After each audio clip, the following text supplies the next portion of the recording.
Hello everyone. देखिए, इस video में हम आपको कॉस्ट पुल इन्फ्लेशन क्या होती है और डिमांड पुल इन्फ्लेशन क्या होती है ये बताने वाले हैं। लोगों को पता ही नहीं होता कि ये इन्फ्लेशन जो है अलग अलग होती है, वो इसको एक ही समझ लेते हैं। और इस वीडियो के एंड तक आप ये बुरी तरह से जान जाओगे कि ये जो फैक्टर्स होते हैं ये क्या क्या होते हैं और इनको आइडेंटिफाई किस तरह से करा जाता है। तो चलिए शुरू करते हैं। तो आपने कभी सुना है कि मांग प्रेरित स्फीति और लागत प्रेरित स्फीति, इन दिनों के बीच के अंतर को हम समझ सकते हैं। मांग प्रेरित स्फीति जब होती है जब बाज़ार में वस्तुओं और सेवाओं की मांग बढ़ जाती है लेकिन सप्लाई उतनी नहीं बढ़ पाती या उससे कम होती है, और जब उपभोक्ता अधिक खर्च करने के लिए तैयार होते हैं। अगर आप एग्ज़ाम्पल देखें तो जब लोगों के पास पैसा ज़्यादा होता है तो या तो वो रोज़गार में होते हैं या फिर वे अधिक खरीदारी करते हैं, लेकिन दोनों से ही हमारी कीमतें बढ़ती हैं।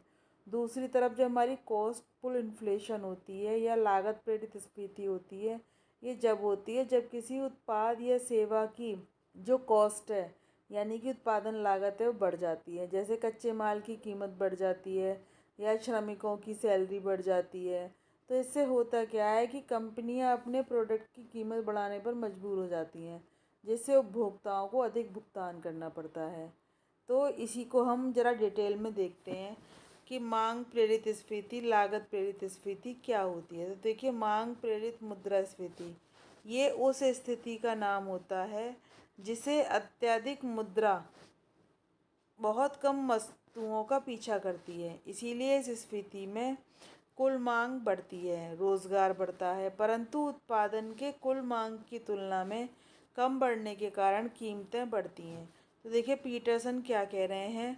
मुद्रास्फीति का कारण वर्तमान कीमतों पर उपलब्ध वस्तुओं और सेवाओं की पूर्ति की तुलना में मांग या एक्सपेंडिचर का अधिक होना है। अगर इसको डायग्राम से हम देखें तो देखिए, जो हमारा एक्स अक्ष है यहाँ पर हमारा क्या है, यहाँ पर हमारा उत्पादन यानी कि प्रोडक्शन है, और वाई पे क्या है, हमारी कीमतें हैं।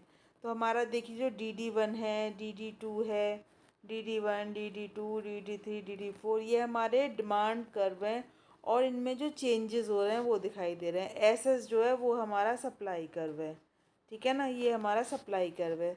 जो ये T बिंदु तक तो जो हमारा फ्लेक्सिबल रहता है, लोचदार रहता है, लेकिन इसके बाद फिर जो है ये हमारा वाई अक्ष के समानांतर हो जाता है। तो ये बताता है कि मांग बढ़ने पर T बिंदु तक तो उत्पादन में वृद्धि होती है, लेकिन एक सीमा तक ही उत्पादन बढ़ सकता है।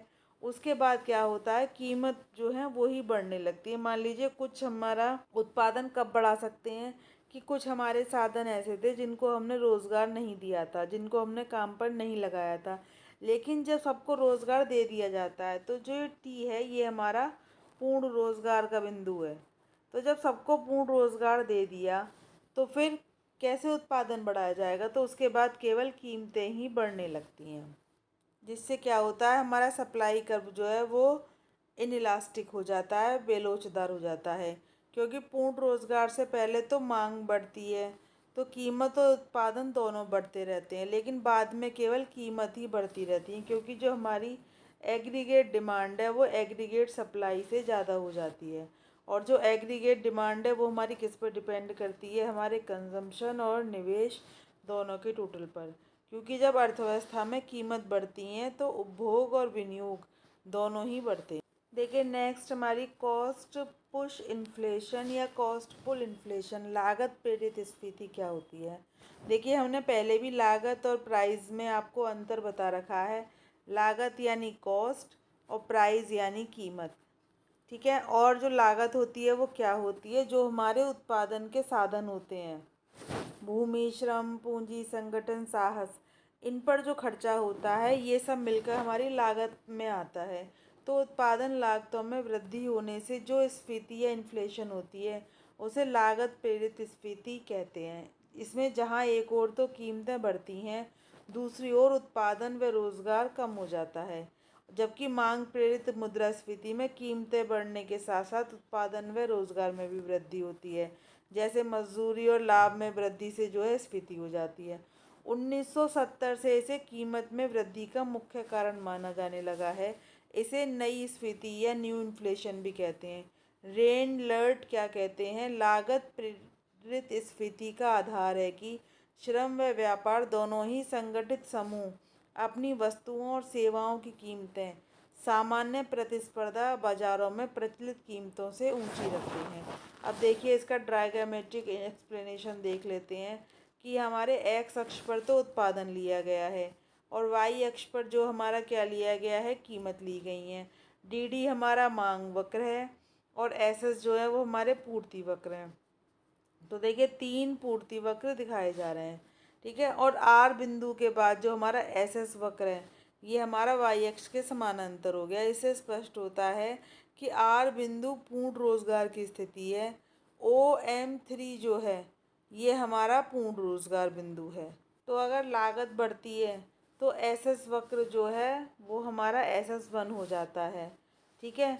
और नया संतुलन जो पहले संतुलन ए पर था उसके बाद बी पर हो जाता है, ठीक है। ये फिर बी पर हो जाता है, उसके बाद सी पर हो जाता है।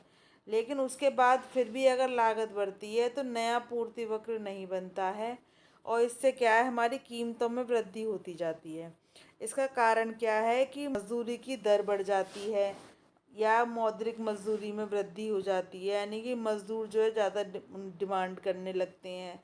तो उसकी वजह से क्या होगा, वस्तुएं महंगी हो जाएंगी। अगर मजदूरों को ज़्यादा पैसा दिया जाएगा तो जो उत्पादक है वो अपनी तरफ से तो देगा नहीं, तो वो क्या करेगा, अपना उत्पादन ही महंगा कर देगा, अपनी बनने वाली वस्तु ही महंगी कर देगा। अगर लाभ बढ़ाना चाहता है, उत्पादक अपना प्रॉफिट अधिकतम करना चाहता है तो वो अपनी वस्तुएं महंगी कर देता है। या फिर जो रॉ मटेरियल है उसकी लागत में वृद्धि हो जाती है, तब उसे वस्तु महंगी करनी पड़ती है। तो आशा करते हैं आपको डिमांड पुल इन्फ्लेशन और कॉस्ट पुल इन्फ्लेशन अच्छे से समझ में आ गई होगी। ये इकोनॉमिक्स का बहुत ज़्यादा पूछे जाने वाला टर्म है और ये हर एक एग्ज़ाम में आता है और अक्सर स्टूडेंट इनमें डिफरेंस करने में कंफ्यूज भी रहते हैं। तो अगर आपको ये वीडियो अच्छा लगा हो तो इसे लाइक कीजिए, शेयर कीजिए, प्लीज़ हमारे चैनल को सब्सक्राइब कीजिए। Thanks for watching.